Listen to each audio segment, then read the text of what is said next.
benguthanda amandla engenawo kube kuthiwa ngisaqashwa ngisasebenza ngabe ngiyakukhipha nami nginawo amandla phedlana awekho. Ngibingelele kuphi nakuphi la okufikela khona le channel yethu eyunqa phambili. Igama lami nguVusi Mavusana. Kuyo le channel bayamazi abaningi. Namhlanje bafowethu sizokhuluma nje ngenkulumo laphana eseyivuse okukhulu kuhlungu laphana ey'nkundleni zokuxhumana. Inkulumo le ekhulunywa uMroza laphana emngcwabeni, njengoba siyazi namhlanje iqhawe liyabekwa-ke laphana okubaba uMaqhude akade umdlali wesiginci laphana i-bass skater laphana bafowethu. Into eveza uMroza-ke laphana bafethu uvezile laphana ukuthi kubuhlungu ubemthanda uMaqhude, sesebenze naye isikhathi eside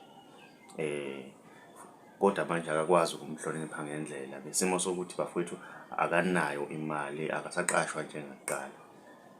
Lamazwi la bafowethu kaMroza ngicabanga ukuthi njengoba i-social media ikwazi ukugcina izinto nanoma ngabe iqhawe uMroza mhlampe naye sekufika isikhathi sokuthi uNkulunkulu uyasephuca yena. Lamazwi lawo ngifisa ukuthi siwagcine ngoba abaculi bafowethu abahlonipheki ngendlela efanele ngabahlonipheka ngayo. Yabona nje uma kukhala uMroza ekhala ngalolu hlobo, ekhala phambi kwesizwe, esho ukuthi akahlonipheki ngale ndlela le ofanele ngabe uhlonipheka ngayo. Fanele ngabe naye uMaqhude umhlonipha kakhulu kunalokho azomhlonipha khona bafowethu.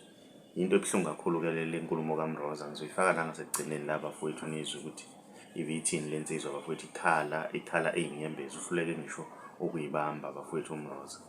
Ake ngikudedelele yonke le nkulumo uyizwe ikhuluma laphana lensizwa. Ivula indlela elincane kangaka umfana kaFakude eKhasikhoza.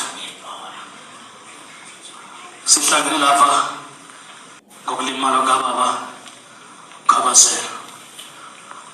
Ubaba Aaron Mkhize ngiyamazi-ke mina ngiqala ukusaza nobaba ngonyaka ka-2007.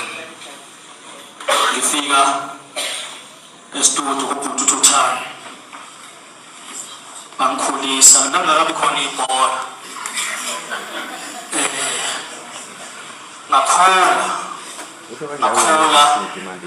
Ngakhula nangaphansi kwesandla. Ngifisa mina ukuze uvo lwakho nawe uma uke wayizwa le nkulumo noma uyizwa njengamanje kule channel bafowethu kubuhlungu. Ngiyacela sidibane lapha na-comment section ngizwe uvo lwakho ukuthi wena ngabe uthini okwakho ukuphawula ngalolu daba. Siyichanele phambili uMkhanyakude sithi siyabonga.